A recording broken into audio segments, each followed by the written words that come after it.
হাসরের মাঠে একজন মানুষ জাহান্নামের ফয়সালা হয়ে যাবে, জাহান্নামের দিকে যায়, বারবার শুধু পিছনের দিকে তাকায়।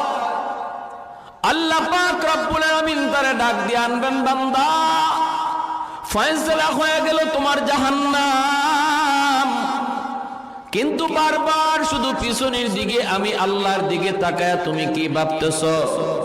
যাইবা তো তুমি যাইবা, কিন্তু এক কদম তুমি দাও আর পিছনে শুধু আমি আল্লাহর দিকে তাকাও।